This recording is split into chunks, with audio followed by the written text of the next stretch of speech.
Hi అండి. నమస్తే. తెలుగు నవలా శ్రోతలకు లక్ష్మి కథల ప్రపంచానికి స్వాగతం. లక్ష్మి గారు రచించిన మీరా అనే నవలను వింటున్నాం కదండి.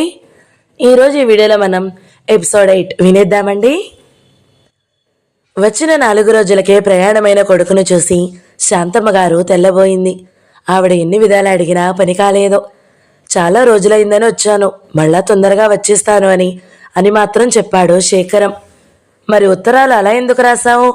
ఇంక నా పనులన్నీ అయిపోయాయి, ఎక్కడికి వెళ్ళను. నేనొచ్చే వరకు మందు శ్రద్ధగా వాడు, నేనొచ్చాక అన్నీ నేనే చూసుకుంటాను అని అన్నావు, బాధగా అందావిడ. పని కానప్పుడు ఏం చేయనమ్మా, నీ దగ్గరుండి కావాలని పారిపోతానా అన్నాడు శేఖరం నచ్చ చెబుతున్నట్లుగా. కావాలని పారిపోతే మాత్రం నేను ఆపగలనా బాబు? రాఘవరెడ్డి కూడా ఎన్నో విధాలా అడిగాడు. ఇప్పుడు నీకు అర్జెంటు పనులేమున్నాయి? అమ్మగారు నన్ను తిట్టుకుంటున్నారు. ఆఖరికి ఇతను ఇంటి పట్టున ఉండి నా కొడుకుని ఊర్లమ్మటా తిప్పుతున్నాడని. ఆ పనేదో నాకు చెప్పు. నీకు స్నేహితుడైన వాడు నాకు స్నేహితుడే, లేక ఏదైనా రహస్యమా? శేఖరం ఏం సమాధానం చెప్పలేదు. శాంతమ్మ గారు మీరా దగ్గర కూడా చెప్పుకుని బాధపడింది. మీరాకి తల్లి కొడుకు మాట్లాడుకుంటున్నవన్నీ వినబడుతూనే ఉన్నాయి. శేఖరం వెళ్లే ముందు రాఘవరెడ్డి వచ్చాడు. తను ఉండనప్పుడు ఫోన్ ఎవరికి? నేను మాట్లాడలేను అంది శాంతమ్మ గారు కొడుకు వెళ్ళిపోతున్నాడని కష్టంగా. ఇంక నేను రానట్టే మాట్లాడుతున్నావేమిటమ్మా అన్నాడు నవ్వుతో. శేఖరం ముక్కుకి తాడు బిగించాలమ్మా, అప్పుడు మనం వెళ్ళమని గెంటినా కదలడు అన్నాడు రాఘవరెడ్డి. ఇలాంటి పని నువ్వే చెయ్యాలి బాబు. మీరిద్దరూ అన్నదమ్ముల్లాగా మసులుకుంటున్నారు. నాకు దగ్గరగా ఉంటారని చెప్పిన మాటలన్నీ మర్చిపోయాను. నేను యాత్రల నుంచి వచ్చినప్పటి నుంచి చెబుతున్నాను, పాప పెళ్ళి నీ పెళ్ళి ఒకేసారి చేస్తానని. ఎన్ని సంబంధాలు వచ్చినా చూడ్డానికే వెళ్ళకపోతే? నిష్ఠూరంగా అందావిడ. ఉండు, వచ్చి ఇంట్లో చెప్తాను, ఊరికే తగులు పెడుతున్నావని బెదిరింపుగా అన్నాడు శేఖరం. వెళ్ళేటప్పుడు మీరాకి చెప్దామా వద్దా అని కాసేపు అనుకున్నాడు. మళ్ళీ చెప్పకుండానే వెళ్ళిపోయాడు. అరుణ వచ్చే వరకు తను చాలా జాగ్రత్తగా ఉండాలి. అరుణ వస్తే కొన్ని సంగతులన్నా తెలుస్తాయి అనుకున్నాడు. శేఖరం వచ్చినప్పటి నుంచి తను శాంతమ్మ గారి ఇల్లని చేరింది అని మొండితనంగా తప్పనిసరిగా మనసుకి సర్ది చెప్పుకున్న ఆ రోజు నుండి ఆ ఇంట్లో ఏం తీసుకోవడానికి మనసు ఎదురు తిరుగుతుంది. శేఖరం ఉన్న 4 రోజులు శాంతమ్మ గారు అంత గ్రహించలేదు గాని తరువాత ఆవిడని నమ్మించలేకపోయింది. ఏం మీరా, కాఫీ తాగావా అని అడిగింది శాంతమ్మ గారు. నేనొచ్చే ముందే తీసుకుని వచ్చానమ్మా అంది మీరా. శాంతమ్మ గారు నమ్మలేదు. మొదట్లో కూర మీరా కాఫీ అది తీసుకోకపోతే శాంతమ్మ గారే బలవంతంగా చేసింది. ఇప్పుడు మీరా వచ్చే ముందే తీసుకొచ్చానంటే ఊరుకోలేదు. మీరా పొద్దున్ననగా వస్తావు, ఎంత పొద్దుపోయినా అన్నం తిని వెళ్ళమంటే ఏవేవో చెప్తావు. కాఫీ నీళ్ళకేమిటి? నువ్వలా ఉసూరుమంటూ తిరిగితే నాకు నచ్చదు, బాగుండదు కూడా అంది. కాస్తగా కూడా తీసుకుంటున్న ఉత్సాహం కాస్త శేఖరం రాకతో పూడ్చిపెట్టుకుపోయినట్టు అయిపోయింది మీరాలో. ఇక్కడికి రావడం ఇష్టం లేదు, రాకుండా ఉండడానికి వీల్లేదు. దాంతో కుంగదీసినట్టయిపోయింది మీరా.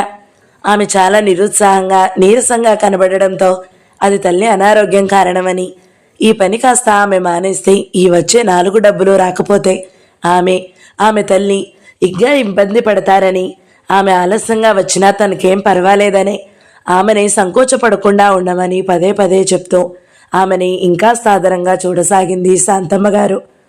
మళ్ళీ ఈ మధ్య ఆమెతో అందావిడ, మీ అమ్మగారిని ఎలాగైనా ఒప్పించి ఇక్కడికి తీసుకురా మీరా అని. మీరెన్నిసార్లు చెప్పాలా అమ్మా, అమ్మ ఒప్పుకోదు అంది ఆమె.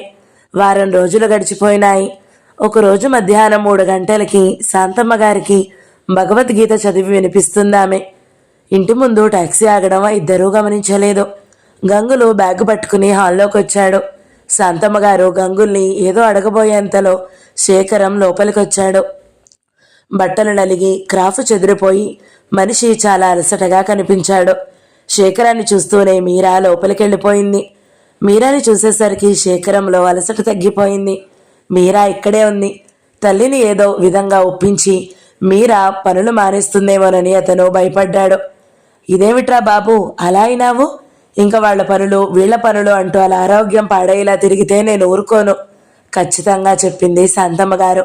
శేఖరం నవ్వి ఊరుకున్నాడు. తరువాత శాంతమ్మ గారు లోపలికి వచ్చి మీరాని ముందు తొందరగా టీ పెట్టమని చెప్పి వెళ్ళింది. మీరా టీ తయారు చేసింది. శాంతమ్మ గారు అక్కడికి వచ్చింది. మీరా టీ కప్పు ఆవిడకి ఇచ్చేసి అప్పటికి గండం తప్పినట్లుగా తేలిగ్గా ఊపిరి పీల్చుకుంది. ఆవిడ టీ కప్పు అందుకుంటూ, తొందరగా ఉప్మా చేయి మీరా, జీడిపప్పు కాస్త ఎక్కువగా వేసి చెయ్యి అని చెప్పి వెళ్ళిపోయింది. ఈవిడికి కొడుకు ఉన్నప్పుడు ఇంకెవరూ ఎలా ఉన్నా కనిపించరేమో. ఒట్టప్పుడు తను కాస్త ఎలాగో ఉంటే 90 ఆరాలు తీస్తుంది. 10 నిమిషాల్లో ఉప్మా తయారు చేసి టేబుల్ మీద పెట్టేసింది మీరా. వంటగదిలో ఉండిపోయింది ఆమె. శేఖరాన్ని తీసుకుని శాంతమ్మ గారు వచ్చారు. మీరా అక్కడ నుండి కదలలేదు. ఆవిడ పెడుతుంది, పిలిస్తే అప్పుడు వెళ్ళొచ్చు అనుకుంది. శాంతమ్మ గారు గిన్నెలో ఉప్మా ప్లేట్లో పెట్టింది. అక్కడే ఉన్న జగ్గులో మంచినీళ్లు గ్లాసులో పోసిచ్చింది. టీ పెట్టమంటావా అని అడిగింది ఆవిడ. శేఖరం వెంటనే ఊగన్నాడు. ఒకసారి దగ్గరగా మీరాని చూడాలని ఉంది అతనికి. ఇప్పుడు తల్లి ఇక్కడే కూర్చుంది కాబట్టి మీరా ఈ టీ తీసుకొస్తుందని, ఇప్పుడు అతనికి టీ అక్కర్లేకపోయినా కావాలి అన్నాడు. అతను రాగానే వెంటనే మీరా లేచి వెళ్ళిపోయింది. అప్పుడు ఆమెని వెనక నుంచే చూశాడు. అప్పటికే ఆమె గుమ్మం దాటిపోతుంది. శాంతమ్మ గారు మీరాకి అక్కడి నుంచే చెప్పింది టీ పెట్టమని. శేఖరం టిఫిన్ తినడం పూర్తయింది. తల్లి ఏదో కబుర్లు చెప్పడంటే వింటూ కూర్చున్నాడు. మాట్లాడుతున్న శాంతమ్మ గారు, అయిందా మీరా అని అడిగింది. మీరా నుండి జవాబు రాలేదు గాని మరో నిమిషానికి టీ కప్పుతో అక్కడికి వచ్చింది మీరా. తల్లి తనకేసి చూస్తూ మాట్లాడుతుండడం వల్ల శేఖరానికి మీరాకేసి చూడ్డానికి ధైర్యం చాలలేదు. కానీ ఆమె టీ కప్పు టేబుల్ మీద పెడుతుంటే రెప్పపాటు కాలం కళ్ళు తెప్పి మీరాని చూశాడు. నేలనంటుకున్న చూపులో ముడుచుకున్న మొహంతో ఉంది మీరా. మీరా శాంతమ్మ గారు చెప్పిన ప్రకారం వంట చేసి అన్నీ రోజు కన్నా తొందరగా ఇంటికి వెళ్ళిపోదాము అనుకుంది సర్దేసి. ఆ రాత్రి భోజనం చేస్తున్నప్పుడు తల్లితో అన్నాడు శేఖరం, అరుణ వచ్చాక ఏదైనా పని ఉన్నా చేసినా ఈవిడేలాగా రోజు తొందరగా వెళ్ళిపోతే నీకు అవస్థ కాదా అమ్మా? ఏం చేయను మరి, ఎలాగో సర్దుకోవాలి. ఆ జానకి పిన్ని సరిగా చేసే మనిషిలాగా కనబడలేదురా. వచ్చినప్పటి నుంచి ఇంటిని, ఇంట్లో వస్తువుల్ని కళ్ళు మిటకరించుకుని చూడడమే. మీరాని ఇక్కడికే వచ్చేయమన్నాను తల్లిని తీసుకుని. మీరా ఒప్పుకోలేదు. ఏం? తల్లి ఒప్పుకోదట. కాసేపు ఆగన్నాడు శేఖరం. పోనీ నువ్వు చెప్పి చూడాల్సింది. ఆవిడ అనారోగ్యం మనిషి అంటున్నావుగా. మీరా చెప్పిందిగా, తల్లికి ఇక్కడ ఆయాగా చేరినట్లు చెప్పిందట. ఇంకా శేఖరం మాట్లాడలేదు. 4 రోజులు గడిచాయి. ఈ 4 రోజులలో మీరాతో ఏం మాట్లాడడానికి శేఖరం ప్రయత్నించలేదు. ఆమె అలా ఇంట్లో తిరుగుతుంటే అతని మనసుకి శాంతిగా, తృప్తిగా ఉంది. శేఖరం వచ్చినప్పటి నుంచి మీరా సాయంత్రం తొందరగా ఇంటికి వెళ్ళిపోతుంది. ఆ రోజు కూడా అన్నీ సర్దిపెట్టి శాంతమ్మ గారితో చెప్పి వెళ్ళిపోదామని ఆవిడ కోసం చూసింది. ఆవిడ ఇలాంటప్పుడు పడుకోదు. అయినా చూద్దామని ఆవిడ పడుకునే గదికేసి నడిచింది. శాంతమ్మ గారు మంచం మీద పడుకుంది. మంచానికి దగ్గరగా స్టూల్ మీద శేఖరం కూర్చున్నాడు. కొద్దిగా ముందుకు వంగి తల్లిని ఏదో అడుగుతున్నాడు. మీరాకి పరిస్థితి అర్థమైపోయింది. ఇప్పుడు తను వెళ్ళిపోతే ఏం బాగుంటుంది? గుమ్మం వరకు వచ్చి ఆగిపోయింది మీరా. లోపలికి వెళ్ళడానికి ఇష్టం లేదు. చూసి వెనక్కి వెళ్ళిపోతే బాగుండదని మనస్కరించక అక్కడే ఆగిపోయింది. పాదాల సవ్వడికి, గాజుల చిరుశబ్దానికి అతను కొద్దిగా మెడ తిప్పి చూశాడు. మీరా నిలబడి ఉంది. అతను ఇలాంటి అవకాశం వదులుదలుచుకోలేదు. పూర్తిగా తనను తిరస్కరించుకున్నారే. కొద్దిగా నీళ్లు కావాలి అన్నాడు. మీరా గబగబా వెళ్ళి గ్లాస్తో నీళ్లు తీసుకొచ్చింది. ఆ పక్కనే ఉన్న మరో స్టూల్ మీద పెట్టబోతుంటే మధ్యలోనే శేఖరం అందుకున్నాడు. మీరా 2 అడుగులు వెనక్కి వేసి నిలబడింది. శేఖరం తల్లి చేత మంచినీళ్లు తాగించాడు. మీరా శాంతమ్మ గారిని ఎలా ఉందని అడగాలనుకుంది. నోట్లో నుంచి మాట పెగల్లేదు. ఒక 5 నిమిషాలు అక్కడ నుంచుని మీరా యువతలకి వచ్చి హాల్లో నిలబడింది.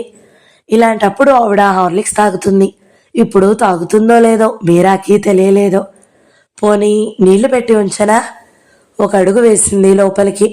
గదిలో నుంచి శేఖరం గొంతు వినిపించింది. హార్లిక్స్ తాగుతావా అమ్మా అని. ఆవిడ ఏదో అంది. అది సరిగ్గా మీరాకి వినబడలేదు. కొద్దిగా తాగమ్మా అంటున్నాడు శేఖరం. ఎందుకన్నా మంచిదని మీరా స్టవ్ మీద నీళ్లు పడేసింది. తెల్లుతున్న నీళ్ల గిన్నె కిందకి దించింది మీరా. వేణీళ్ళు ఫ్లాస్క్లో పోద్దామని ఫ్లాస్క్ తీస్తుంటే శేఖరం వచ్చాడు. అతను గుమ్మం దగ్గరే ఆగిపోయి అమ్మకి హార్లిక్స్ కావాలి అన్నాడు. అతని మాటకి జవాబుగా మీరా హార్లిక్స్ సీసా, గ్లూకోజ్ సీసా తీసింది. నీళ్లు కాగున్నాయా? మీరాని పరీక్షగా చూస్తూ అడిగాడు. ఆవిర్లు కక్కుతున్న వేడి నీళ్ల గిన్నె ఎదురుగా కనిపిస్తూనే ఉంది. మీరా మాట్లాడలేదు. గ్లాసులు తీసుకుని హార్లిక్స్ కలపసాగింది. అది చూస్తూ శేఖరం అక్కడే నిలబడ్డాడు. కలిపిన హార్లిక్స్ ఆమె చల్లారబోస్తుంది. అతను తీసుకెళ్తాడో తను తీసుకెళ్లాలో మీరాకి అర్థం కాలేదు. ఆమె మనసులో భావం గ్రహించిన వాడిలాగా శేఖరం అక్కడ నుంచి వెళ్ళిపోయాడు. మీరా హార్లిక్స్ తీసుకొచ్చేసరికి శేఖరం అక్కడే ఉన్నాడు. మీరా గ్లాసు స్టూల్ మీద పెట్టేసి ఇవతలకు వచ్చేసింది. హాల్లో ఫోను మోగుతుంది. ఎంతసేపటికి ఎవరూ తీయలేదు. మీరా గబగబా వచ్చింది. అప్పుడే శేఖరం అక్కడికి వచ్చాడు. ఆమె ఆగిపోయింది. మీరా తిరిగి వెళ్ళిపోతుంటే శేఖరం రిసీవర్ తీసుకుంటూ అన్నాడు, నాకు టీ కావాలి అని. మీరాకి రోషం, బాధ కలిగిన తను ఇంట్లో పని మనిషి, వాళ్ళేం పని చెప్పినా చేయాలి. మనసుని సరిపెట్టుకుంది. మీరాలో ఈ కోపం అది వరకెన్నడూ కలిగేది కాదు. మొట్టమొదటి రోజు మాత్రం కాస్త బాధ అనిపించింది, సంకోచపడింది. మళ్ళీ ఆ భావం మీరా దరిదాపులకు కూడా రాలేదు. దానికి కారణం శాంతమ్మ గారి ఆదరాభిమానాలే. శేఖరం వచ్చినప్పటి నుంచి అతని కోసం ఏదైనా చేసేటప్పుడు స్వయంగా తన చేతులతో అతనికి వడ్డిస్తున్నప్పుడు ఈ భావం కస్సుమని లేస్తుంది. మీరా టీ పెట్టి ఫ్లాస్క్లో పోసి టేబుల్ మీద పెడుతుంటే పిలిచినట్టే వచ్చాడు శేఖరం. మీరా కప్పు సౌసర్ తీసుకొచ్చి కప్పులో టీ పోసింది. మీరా చేస్తుంటే మౌనంగా చూస్తూ నిలబడ్డ శేఖరం మీరా వెనక్కి తిరిగి వెళ్ళిపోతుంటే మీరా పిలిచాడు. ఎక్కడి నుంచో వినిపించినట్లు రెప్పపాటు కాలం ఉలికిపడింది మీరా. క్షణం అలాగే నిలబడిపోయి వెళ్ళబోయింది. శేఖరం మళ్ళీ పిలిచాడు, మీరా నీతో మాట్లాడాలి. మీరా మాట్లాడలేదు. అక్కడ ఆగలేదు. వంటగదిలోకి వెళ్ళిపోయింది. అక్కడ హార్లిక్స్, టీ కలిపిన గిన్నెలు సర్దసాగింది. శేఖరం గుమ్మం దాటి 2-3 అడుగులు వేసి అన్నాడు, మీరా నీతో మాట్లాడాలి. చెబుతుంటే వినబడదా? మీరా తలెత్తలేదు, కానీ చేస్తున్న పని ఆపి అంది, నేనేమీ వినదలుచుకోవడం లేదు అని. ఏం? ఎందుకని? ఎందుకు వినాలనుకోవడం లేదు? శేఖరం ఇంకో 2 అడుగులు ముందుకేసి మళ్ళీ అడిగాడు, ఎందుకని వినాలనుకోవడం లేదు? దయచేసి సమాధానం చెప్పు. కొన్నిటికే కారణాలుండవు. నేను వినాలనుకోవడం లేదు. అక్కడి నుంచి గబగబా వితరకొచ్చేసింది మీరా. కొన్ని క్షణాలు అలాగే నిలబడిపోయాడు శేఖరం మీరా వెళ్ళిన వైపే చూస్తూ. శేఖరం తల్లి దగ్గరికి వచ్చేసరికి అక్కడ మీరా ఉంది. ఎలా ఉందని శాంతమ్మ గారిని అడుగుతుంది. శేఖరం హాల్లోకి వచ్చాడు. అప్పటికే 7 గంటలు దాటిపోయింది. మీరా గదిలో నుంచి యువతలకు రాగానే శేఖరం గదిలోకి వచ్చాడు. ఇప్పుడు ఎలా ఉందమ్మా అని అడిగాడు. ఆవిడ కాస్త తేలిగ్గా ఉందని చెప్పింది. చీకటి పడిపోయింది, ఆవిడ్ని వెళ్ళిపోమని చెప్పు అన్నాడు శేఖరం తల్లికేసి చూడకుండానే. మరి నీ భోజనం నీ అంతట నువ్వు పెట్టుకోవాలంటే నువ్వు తినవు బాధగా అందావిడ. పర్వాలేదు తింటాలే, వెళ్ళమను అన్నాడు. శాంతమ్మ గారు నీరసంగా మీరా అని పిలిచింది. శేఖరం లేచి గంగులు అల్లుణ్ణి రిక్షా తెమ్మంటాను అంటూ అక్కడి నుంచి వెళ్ళిపోయాడు. శాంతమ్మ గారి పిలుపు మీరా వరకు వెళ్ళలేదు. ఆవిడ ఇలా పడుకునుంటే తను వెళ్ళాలో వద్దో అర్థం కాక ఆలోచిస్తూ నుంచుంది. గంగులు అల్లుడు వెంకన్న రిక్షా తీసుకొచ్చాడు. శేఖరం అప్పిని వెళ్ళి మీరాని పిలుచుకుని రమ్మన్నాడు. అప్పి వెళ్ళి రిక్షా వచ్చింది రమ్మని మీరాకి చెప్పింది. రిక్షా ఎందుకు? తెల్లబోయింది మీరా. చీకటైంది కదండి అందది సాగదీసుకుంటూ. మీరా రిక్షాలో వెళ్ళదలుచుకోలేదు. శాంతమ్మ గారితో చెప్పి వెళదామని వచ్చింది. నేను వెళ్తున్నానమ్మా, మీకేమైనా కావాలా అని అడిగింది. ఏం వద్దు మీరా, అబ్బాయి రిక్షా పిలుస్తున్నాడు. ఎందుకండి? వెన్నెలేగా, నడిచి వెళ్తాను అంది మధ్యలోనే. మీరా పెద్దదాన్ని, ఎందుకు చెప్తున్నానో విను. వెన్నెలైనా సరే రిక్షా అతను గంగులు అల్లుడే. వీలుగా ఉంటే పొద్దున్న తొందరగా రా అందావిడ. తనే అనుకుంది రేపు తొందరగా రావాలని. సరేనమ్మా అని వచ్చేసింది మీరా. మీరా వచ్చేసరికి వరండా మెట్ల దాకా తీసుకొచ్చాడు రిక్షాని వెంకన్న. శేఖరం వరండాలోనే ఉన్నాడు. చేతులు కట్టుకుని కొద్దిగా భుజం గోడకి ఆనించుకుని మొక్కలకేసి చూస్తూ నిలబడ్డాడు. ఎటు వెళ్లాలో అడిగాడు వెంకన్న. ఆమె చెప్పింది. రిక్షాని ఇంటి వరకు కాకుండా సందు దగ్గరే ఆపించింది. రిక్షాలో నుంచి దిగి పర్సు తీస్తూ ఎంత అని అడిగింది. ఓ చిన్న పర్సులో 2 రూపాయల చిల్లరి దగ్గరుంచుకుంటుంది ఇప్పుడు. అయ్యగారు ఇచ్చేస్తారండి అన్నాడు వెంకన్న. ఎంతో చెప్పు విసుగ్గా అంది మీరా. అయ్యగారు తిడతారండి బాబు, మీ కాడు తీసుకోవద్దని చెప్పారండి. మరో మాటకి అవకాశం ఇవ్వకుండా వెళ్ళిపోయాడు వెంకన్న. మర్నాడు 7 గంటలకే వచ్చేసింది మీరా. వస్తూనే శాంతమ్మ గారి గదిలోకి వెళ్ళింది. ఎలా ఉందమ్మా అని అడిగింది. కులాసాగానే ఉందమ్మా అందావిడ. ఒక 5 నిమిషాలు అక్కడ నిలబడి వంటింట్లోకి వచ్చి పని చూసుకోసాగింది. కాఫీ గ్లాసి ఫ్లాస్క్లో పోసింది. స్టవ్ చిన్నది చేసి దాని మీద కాసిని నీళ్లు పడేసి శాంతమ్మ గారి గదిలోకి వచ్చింది. మీరు మొహం కడుక్కుంటారా అని అడిగింది. అప్పిని రమ్మను అందావిడ. అప్పి గిన్నెలు కడుగుతుంది. పోనీ ఇక్కడికి నీళ్లు తీసుకొస్తాను, ఇక్కడే కడిగేసుకోండి అంది మీరా. అబ్బే వద్దు, అప్పిని రమ్మను మీరా, నువ్వు వెళ్ళి పని చూసుకో. ఇప్పుడు నాకేం పని లేదు, రండి నేను తీసుకెళ్తాను. శాంతమ్మ గారి చేయి పట్టుకుని నెమ్మదిగా దొడ్లోకి తీసుకెళ్తుంది. అప్పుడే లేచిన శేఖరం ఎదురుపడ్డాడు. అతడు తల్లిని పలకరించాడు. అతడు తెల్లారగట్ల 4 గంటల వరకు తల్లి దగ్గరే ఉన్నాడు. ఈలోపే పడుకున్నాడు. శాంతమ్మ గారు, వద్దు నాయనా, నువ్వు వెళ్ళి పడుకో అని ఎన్ని విధాలు చెప్పినా అతను వెళ్ళలేదు. మీరా తల్లిని చేపట్టుకుని జాగ్రత్తగా తీసుకెళ్తుంటే అలా చూస్తూ నిలబడ్డాడు శేఖరం. తను వచ్చాక కూడా మీరాకి తల్లి మీద గౌరవం ఏమాత్రం తగ్గలేదని గ్రహించాడు. అంత చదువుకుని ఎంతో ఓర్మితో అలసట అనేది లేకుండా పని చేసుకుపోతున్న మీరాని చూస్తే అతనికి చిత్రంగానే అనిపిస్తుంది. శాంతమ్మ గారిని గదిలోకి తీసుకొచ్చింది మీరా. ఆవిడని కుర్చీలో కూర్చోబెట్టి పక్క దులిపివేసింది. తర్వాత హార్లిక్స్ కలిపి తీసుకొచ్చింది. అప్పటికి శేఖరం అక్కడికి వచ్చాడు. అతనికి కూడా కాఫీ అక్కడ పెట్టి వెళ్ళిపోయింది. 9 గంటలు అవుతుంది. వంట మినహా పనంతా అయిపోయాయి మీరాకి. ఒకసారి శాంతమ్మ గారి గదిలోకి వచ్చింది. ఆవిడ కళ్ళు మూసుకుని పడుకుంది. అక్కడెవరూ లేరు. మీరా వెనక్కి తిరిగి వచ్చేసింది. ఏదో కాగితాలు చూసుకుంటూ నిలబడ్డ శేఖరం సాలోచనగా గడ్డం పైకెత్తాడు. గుమ్మంలో ఆమె నిలబడి ఉంది. అతని కళ్ళల్లో ఆశ్చర్యం కొట్టొచ్చినట్లు కనిపిస్తుంది. ఏమిటన్నట్లుగా చూశాడు. శేఖరం కాగితాలు పైనుంచి దృష్టి మళ్లించగానే ఆమె 2 అడుగులు లోపలికి వేసి చేతిలో రూపాయి అక్కడ టేబుల్ పైన పెట్టింది. ఏమిటిది? ఎందుకు అక్కడ పెట్టావెందుకు? ఆశ్చర్యంగా అడిగాడు శేఖరం. నిన్న రిక్షాకి చాలా ముభావంగా అంది. నేను ఇచ్చేశాను అందుకే. మీరా తీసుకెళ్ళిపో, రిక్షాకి నిన్ననే ఇచ్చేశాను. ఆమె అలా తీసుకొచ్చి ఇవ్వడం అతనికి బాధ అనిపించింది. ఒకరి నుండి డబ్బు తీసుకోవడం అలవాటు లేదు. రెక్కల్లో శక్తి ఉంది. అప్పటికి గుమ్మం వరకు వెళ్ళింది ఆమె. మీరా అంటూ దగ్గరగా వెళ్ళి అన్నాడు. నిన్న మా అవసరానికి ఉండిపోయావు, ఇవ్వవలసిన బాధ్యత నాకుంది అలా అంటూ టేబుల్ పైన ఉన్న రూపాయి చేయిచాచి అందుకుని ఆమెకు ఇవ్వబోయాడు. ఆమె తీసుకోలేదు. ఒకరింట్లో పనికి ఒప్పుకున్నాక కాస్త అటు ఇటు ఆలస్యమైనా ఉండాలి అనేసి గబగబా అక్కడి నుంచి వెళ్ళిపోయింది. నేను ఇంట్లో పని మనిషిని అనే భావం ఆమె వ్యక్తం చేయడం శేఖరానికి చాలా బాధ అనిపించింది. ఆమె పైన కించెత్ కోపం కూడా కలిగింది. మొదట ఆమె వంట మనిషిగా ఇలాంటి పరిస్థితికి కారణం ఏమిటా అని బాధపడినా మీరా ఇంత దగ్గరగా మసలడం ఆ బాధని మరిపించింది. ఆమె విషయంలో అతను అభిప్రాయానికి వచ్చేశాడు. అది అమలు పరిస్తేనే గాని సానుకూల పడేట్టు కనిపించలేదు అతనికి. మీరాని మాట్లాడించాలన్నా తనేదన్నా చెప్పబోయినా ఆమె ఇప్పుడు వినే మూడ్లో లేదు. మీరా ఇచ్చిన రూపాయి తన డైరీలో చాలా జాగ్రత్తగా దాచుకున్నాడు శేఖరం. మీరా వంట పని అయిపోగానే శాంతమ్మ గారు ఆదేశించిన ప్రకారం దేవుడికి తన చేతనైనట్టుగా పూజ చేసి నైవేద్యం పెట్టింది. అలా పూజ చేశాక తనకి నిగ్రహ శక్తి, ధైర్యం ప్రసాదించమని అమ్మవారికి 2 చేతులు జోడించి వేడుకుందామే. ఆమె శాంతమ్మ గారి గదిలోకి వచ్చేసరికి శేఖరం అక్కడే ఉన్నాడు.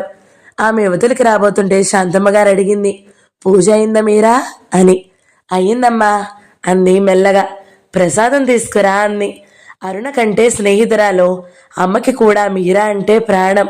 గంగులు, అప్పి అందరూ చిన్నమ్మగారు అంటూ ఆమెను అభిమానిస్తారు. అందరితో ఇంత తలలో నాలికలాగా అయిపోయింది. ఆమె తనని చాలా చెడ్డవాడిని చేసేసింది అనుకున్నాడు శేఖరం. చిన్నబాబు ప్రసాదం తీసుకో, తల్లి హెచ్చరికతో ఉలిక్కిపడ్డాడు శేఖరం. మీరా స్టూల్ పైన పెట్టబోయింది. అతను చేయి పట్టడం చూసి చేతికివ్వక తప్పలేదు. ఒకరోజు మీరా ఇచ్చిన ప్రసాదం అరుణ ఇస్తే తను తినకుండా డ్రాయర్ సరుగులో పడేయడం గుర్తుకొచ్చింది అతనికి. ఏదైనా అది చిన్న తప్పైనా పెద్దదైనా, అది తెలిసి చేసినా తెలియక చేసినా, పొరపాటైనా శిక్ష అనుభవించక తప్పదు. ఆనాడు ఆమె ఇచ్చినది అసహించుకుని పడేశాడు. ఇప్పుడు స్వయంగా ఇస్తే తను చాలా భక్తిగా తీసుకున్నాడు. ఆనాడు మీరా ఇచ్చినది అసహించుకుంటున్నట్లు ఇప్పుడు తనకివ్వడం ఆమెకు అలాగే ఉండి ఉంటుంది. టైం ఎంతయింది? శాంతమ్మ గారు అడిగింది. వాచి చూసుకుని చెప్పాడు, 12 అవుతుంది అని.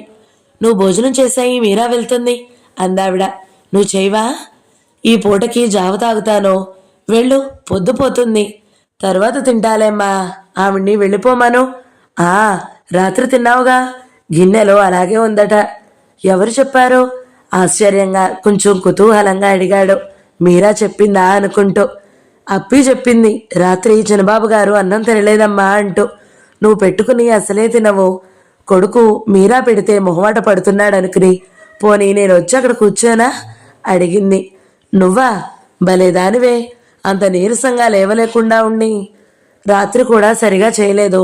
పెట్టమని చెప్పనా? నువ్వు ముందు జావ తాగు, అన్ని టేబుల్ పైన సర్ది వెళ్ళమను.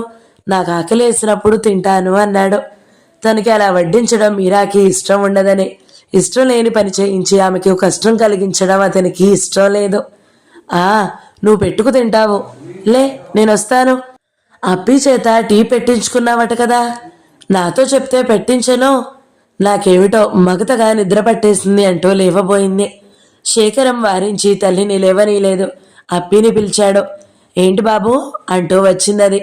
నా మీద అమ్మకి నేరాలు చెప్తున్నావట కదా. సీరియస్గా ముఖం పెట్టి అడిగాడు. నేనా అండి? ఏం చెప్పానండి?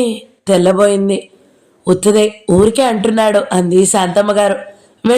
వెళ్ళి అమ్మకి జావ తీసుకురమ్మని చెప్పు అన్నాడు నవ్వుతో. శేఖరం మీరాని మాటికి మాట్లాడిస్తే తను కావాలని పని చెప్పినట్లుగా మాట్లాడిస్తున్నాడని ఆమె ఎక్కడ అనుకుంటుందోనని అప్పి చేత హోటల్ నుంచి తెప్పించుకుంటున్నాడు టీ. అది ఏమంత మంచి హోటల్ కాదు. బస్టాండ్ దగ్గర హోటల్ అంటే కాస్త పర్వాలేదు. తీరా తెప్పించుకున్నాడే గాని తాగలేక పారబోసేశాడు. మీరా జావ తీసుకొచ్చింది. శాంతమ్మ గారు జావ తాగే వరకు గుమ్మం యువతల నిలబడింది మీరా. ఆవిడ తాగగానే అవి తీయడానికి లోపలికొచ్చింది. అవి అప్పి తీస్తుందిలే, నువ్వు అబ్బాయికి అన్నం పెట్టు అంది శాంతమ్మ గారు. శీఘ్రం ఏదో అనబోయాడు. 12:30 అయ్యింది. ఇంకెప్పుడు తింటావు? వెళ్ళి తినరా అంది. మీరా వడ్డించింది. కొద్దిగా అన్ని వేరే చిన్న గిన్నెల్లోకి తీసి పక్కన ఉంచింది. నెయ్యి కరగబెట్టి పక్కన పెట్టింది. 5 నిమిషాలైంది. శేఖరం రాలేదు. వెళ్ళి శాంతమ్మ గారికి చెప్దామని గుమ్మం వరకు వెళ్ళింది. అప్పుడే శేఖరం వస్తున్నాడు. మీరా వంటగదిలోకి వెళ్ళిపోయింది. శేఖరం కూర కలుపుకున్నాక చారు వేద్దామని వెళ్ళింది. నేను వేసుకుంటాను, ఇక్కడున్నాయిగా అన్నాడు. మీరా వచ్చేద్దామని తిరగబోతుంటే అతను అడిగాడు, మీ అమ్మగారికి ఏమిటి సుస్థి అని. ఆమె జవాబు చెప్పలేక వంటగదిలోకి వచ్చేసింది. ఇంకా శేఖరం ఏమీ అడగలేదు. శేఖరం తల్లికి 100 రూపాయల కాగితం ఇచ్చాడు మీరా జీతం నిమిత్తం. శాంతమ్మ గారు వచ్చే నెల నుంచి ఎలాగో ఇవ్వదలుచుకుంది. శేఖరం 1 నెలకేమిటి అనేసరికి ఆవిడేం సమాధానం చెప్పలేదు. 100 రూపాయలు తీసుకోవడానికి నిరాకరించిందిరా మీరా. శాంతమ్మ గారు 4-5 సార్లు చెప్పినా మీరా వినలేదు. అప్పుడు నేను మానేస్తానంటే జీతం కోసం అనుకున్నారు మీరు నన్ను అర్థం చేసుకోలేదు అంది. దానికోసం కాదు, అబ్బాయే ఇచ్చాడు. వాడు అనవసరంగా ఏ పని చేయడు అందావిడ. ఇంకా మీరా మాట్లాడలేదు. కాంతమ్మ గారు లేనప్పుడు మీరా శేఖరం గదిలోకి వచ్చింది. 20 రూపాయలు అక్కడ పెట్టింది. ఏదో రాసుకుంటున్న శేఖరం తలెత్తి చూశాడు. ఏమిటివి అని అడిగాడు. 20 రూపాయలు ఎందుకు? నాకు ఇవ్వవలసినవి 80. శేఖరానికి అర్థమైపోయింది. అతను రాస్తున్న కాగితాలు అలాగే వదిలి కుర్చీలో వెనక్కి జార్లబడుతూ అన్నాడు, అమ్మకిచ్చేయి, నాకెందుకు? అప్పటికే గుమ్మం వరకు వెళ్ళిన మీరా ఆగి మెడ వెనక్కి తిప్పి అంది. ఇచ్చింది మీరని అమ్మగారు చెప్పారు, ఆవిడకి ఎలా ఇస్తాను? శేఖరం కుర్చీలో నుంచి లేచాడు. ఇంకా ఎక్కువ ఇవ్వాలని ఉన్నా మీరా అపార్థం చేసుకుంటుందని ఊరుకున్నాడు. 20 రూపాయలంటే ఎలాంటి ఆరాలు రావు. అయినా తను వచ్చిన రోజు మీరా రావడానికి కుదరదు. మానేస్తానన్నప్పుడు తల్లి జీతం పెంచుతాననడం విన్నాడు. అందుకే ధైర్యం చేసి తల్లికి ఇచ్చాడు. అమ్మ తన ఇచ్చినట్లు ఎందుకు చెప్పిందో అనుకున్నాడు. మీరా వెళ్ళిపోతుంటే శేఖరం, మీరా ఆగు అన్నాడు సాధ్యమైనంత మృదువుగా. మీరా ఆగిపోయింది. వెనక్కి తిరిగి చూడలేదు. ఆ విషయం ఎలా చెబితే బాగుంటుందో అతనికి తోచలేదు. అమ్మ నీకు జీతం పెంచుతానందిగా. ఓహో, అలా అనలేడు. జీతం అనే మాట తను అనలేడు. మరి ఏమని చెప్పాలి? అమ్మ నేను ఇచ్చానని చెప్పిందా అన్నాడు చివరికి. అవును, వెంటనే అంది మీరా. అదే అమ్మ ఇస్తే తీసుకునేదానివి కదూ. ఎవరిచ్చినా అనవసరంగా ఒకరి నుండి తీసుకునే అలవాటు లేదు. మొదట అమ్మ ఒక్కత్తనేగా, ఇప్పుడు అదనంగా నేను ఉన్నాను. అరుణ వస్తుంది. మీరా మనసు కస్సుమంది. అదే భావంతో చురుగ్గా అతని కేసి చూసింది. ఢీకొన్న చూపుల్ని అతను తప్పించుకోవడానికి క్షణంలో సగం సేపు చూపులు మళ్లించుకుని మళ్ళీ మీరా కేసి చూస్తూ ఏదో అనబోయాడు. మీరా ఇలా అంది. అరుణకు చేసిన చాకరీకి అరుణ దగ్గరే వసూలు చేసుకుంటాను. అమ్మగారింటికి ఎవరో ఒకరు వచ్చిపోతూ ఉండొచ్చు, అది నాకు అనవసరం అనేసి వెళ్ళిపోయింది. నిర్వీరునైనట్లు అలాగే ఉండిపోయాడు శేఖరం. తను ఏమని ఇచ్చాడు? మీరా ఏమనుకుంది? అమ్మగారింటికి వచ్చేవాళ్లలో తను ఒకడు. వారం రోజులు గడిచిపోయినాయి. ఈ వారం రోజుల్లో చాలా అత్యవసరం అయితేనే తప్ప శేఖరం మీరాని పలకరించేవాడు కాదు. 2 రోజుల నుండి శాంతమ్మ గారు హుషారుగా తిరుగుతుంది. దాంతో మీరాకి కొంత సమస్య తగ్గింది. నేరుగా శేఖరం వచ్చి నాకు టీ కావాలి అన్నప్పుడు మీరా మనసు ఎదురు తిరుగుతుంది. శాంతమ్మ గారి ద్వారా చేయడం అది వేరే సంగతి. శాంతమ్మ గారు రాయించిన ఉత్తరానికి అన్నపూర్ణమ్మ గారు ప్రత్యుత్తరం పెట్టింది. అరుణని ఆ రోజున తీసుకెళ్లవలసిందిగా రాయించింది. శ్రీమంతం 5వ నెలలోనే జరిపారు. ఇప్పుడు 9వ నెల వచ్చింది అరుణకి. అయినా ఊరికే తీసుకురావడం ఎందుకని శాంతమ్మ గారు ఎవరినైనా మనిషిని చూడమని చెప్పింది. శేఖరానికి మిఠాయి అది చేయడానికి. మరి కొద్దిగా పంపితే బాగుండదు. 2 వీసాలన్నా పంపాలని ఆవిడ అభిప్రాయం. పెద్ద పెద్దవి 2 అరటిగేలలో ముగ్గేయించింది. పెళ్లిళ్ళకి వాటికి మిఠాయిలు జిలేబీలు వగేరాలా చేసే అంజన్న ఊళ్ళో లేడు. ఇంకో అతను అచ్చన్న అని ఉన్నాడు. అతనంతా బాగా చేయడు. అయినా ఇంకెవరూ లేరు. అతని కోసం కబురు చేశారు. అతను 4 రోజుల నుంచి జ్వరంతో బాధపడుతున్నాడని వెళ్ళిన అతను కబురు తీసుకుని వచ్చాడు. శేఖరం ఏవేవి ఎంతెంత తీసుకెళ్లాలో చెబితే బజారు నుంచి తెస్తానని, లేకపోతే అక్కడే కొంటానని తల్లికి చెప్పాడు. అది ఆవిడకి నచ్చలేదు. తన చేతులతో తను చేసి ఇచ్చే ఓపిక ఎలాగో లేదు. దగ్గరుండి ఇంట్లో చేయించాలని చూస్తే అదో తృప్తి అనుకుంది. శేఖరం శాంతమ్మ గారు మాట్లాడుకునే మాటలు, వాళ్ళు మనిషి కోసం చేసే ప్రయత్నం, మనిషి దొరక ఆవిడ నిరుత్సాహపడడం అన్నీ మీరాకి తెలుసు. ఆఖరికి ఊరుకోలేక శేఖరం అక్కడ లేనప్పుడు శాంతమ్మ గారితో అంది. నాకు అంత బాగా రాదు గాని మీరు దగ్గరుండి చెబితే నేను చేస్తానమ్మా. నువ్వా? అందావిడ ఆశ్చర్యపోయి. నీకు చేతనవునా అని. అయినా అంతా నువ్వొక్కదానివి చేయొద్దు అంది. పర్వాలేదు, చేయగలను. మీరు దగ్గరుండి చూపించండి. మీరంతా బాధపడుతున్నారు కదా, మైసూర్పాక్ అయితే నేను చేస్తాను అంది. మీరా అలా చేస్తున్నందుకు ఆవిడకు సంతోషంగానే ఉంది. కానీ ఒక్కతే చెయ్యాలి, తనేం ఆసరా చేయలేదు అనుకుని 3 సేర్ల పిండి మిఠాయిలు కావాలి మీరా అంది. మధ్యలోనే అంది మీరా. పర్వాలేదమ్మా, చేస్తాను. మీరా స్థానంలో ఇంకొకరైతే శాంతమ్మ గారు మొదటే చెప్పేదేమో. మీరాని వంట మనిషి అని ఆవిడెప్పుడా అనుకోలేదు. ఎందుకో ఆవిడికి అలా అనిపించదు. మీరా చదువు సంస్కారం ఉన్నదానిలాగానే ఉంటుంది. ఏం చదువుకోకపోతేనే, చదువుకున్న వాళ్ళకన్నా చదువుకోని మీరా వినయ విధేయతలో మీరాని గౌరవించేలాగా అభిమానించేలాగా చేస్తాయి. ఆవిడ ఎన్నోసార్లు అనుకుందలాగా. మీరా చేస్తానందని శేఖరానికి చెప్తే అతను క్షణం తెల్లబోయి, ఈ పనులన్నీ ఎందుకమ్మా, ఎక్కడ కొనడం ఇష్టం లేకపోతే ఇక్కడే కొని తీసుకెళ్తాను అన్నాడు. ఎందుకురా, నేను చెప్పకుండా తనే చేస్తానంది అందావిడ. శేఖరం ఇంకేమీ అనలేదు. మీరా అరుణల స్నేహం ఎలాంటిదో అతనికి తెలియనిదేమీ కాదు. ఆ స్నేహభావంతోనే మీరా ధైర్యంగా ముందుకొచ్చి ఉంటుంది. శాంతమ్మ గారు మీరా చేత అరుణకి పంపవలసినవన్నీ సర్దించింది. శేఖరం ఎన్నింటికి బయలుదేరుతాడో ఏమోనని వంట కూడా తొందరగా చేయించింది. మీరా అలాగే చేసేసింది. ఉదయం 10 గంటలు కావస్తుండగా శేఖరం ఎక్కడికి వెళ్ళాడో అప్పుడే వచ్చాడు. భోజనం చేస్తావేమిట్రా అని అడిగింది శాంతమ్మ గారు. అప్పుడేనా, నాకు టీ కావాలి అన్నాడు. శాంతమ్మ గారు మీరాకి వచ్చి చెప్పింది. శేఖరం తల్లి పక్కనే కూర్చుని మాట్లాడుతున్నాడు. ఇంతలో టెలిగ్రామ్ సార్ అని వినిపించింది. శేఖరం లేచి వెళ్ళాడు. శాంతమ్మ గారు కంగారుగా లేచి వచ్చింది. అప్పుడే టీ పట్టుకొచ్చిన మీరా టీ కప్పు అలా పెట్టుకుని గుమ్మం వరకు వచ్చింది. శేఖరం సంతకం చేసి టెలిగ్రామ్ తీసుకున్నాడు. అది చదువుతుంటే అతని కనుబొమ్మలు ముడిపడ్డాయి. ఎక్కడి నుంచిరా ఆదృతగా అడిగింది శాంతమ్మ గారు. శేఖరం సమాధానం చెప్పకపోవడంతో కొడుకు దగ్గరగా వచ్చి, ఎక్కడి నుంచిరా బాబు, మాట్లాడవే అంది మళ్ళీ. ఏదో మా పనుల గురించిలే, బొంబాయి నుండి అంటూ చెప్పులేసుకున్నాడు. టీ తీసుకుని వెళ్ళు, ఇప్పుడే వస్తా, రెడ్డి దగ్గరికి వెళ్ళాలి అంటూ హడావిడిగా వెళ్ళిపోయాడు. అది రాజేంద్ర ఇచ్చిన టెలిగ్రాము. అర్జెంటుగా 25,000 కావాలి, శేఖరాన్ని తీసుకురమ్మని ఇచ్చాడు. ఇంత కొంప మునిగిందేమిటో శేఖరానికి ఎంత ఆలోచించినా అర్థం కాలేదు. రాఘవరెడ్డి దగ్గరికి వెళ్ళి టెలిగ్రామ్ అతని చేతికి ఇచ్చాడు. ఏం చేద్దామంటావు అన్నాడు రెడ్డి ఆలోచనగా. సంగతి ఏమిటో నాకు తెలియదు, కావాలి, తప్పదు, టైం కూడా అట్టేలేదు, ఈరోజు ప్రయాణం ఆగడానికి వీల్లేదు అన్నాడు శేఖరం. ఇద్దరూ కాసేపు మౌనంగా ఉండిపోయారు. చూద్దాం, సాధ్యమైనంత వరకు ఈ పూటే బయలుదేరమందవు గాని రేపు రాత్రి బండికి కదా అరుణని తీసుకొచ్చేది, రేపు సాయంత్రంలోగా నువ్వు అక్కడికి వెళితే చాలు.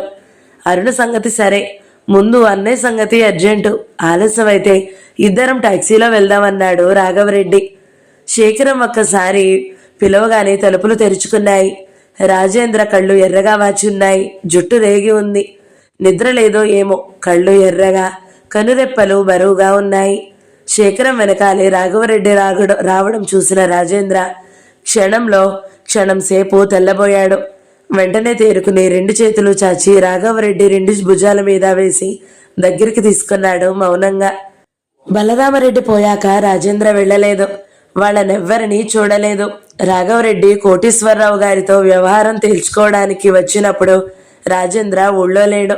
ఇప్పుడు ఇంత డబ్బు కావాలని ధైర్యంగా తమ్ముడికి రాశాడంటే రాఘవరెడ్డిని కూడా దృష్టిలో ఉంచుకుని. కానీ అతను కూడా వస్తాడని రాజేంద్ర ఊహించలేదు. రాజేంద్ర కళ్ళల్లో నీళ్లు తిరిగాయి.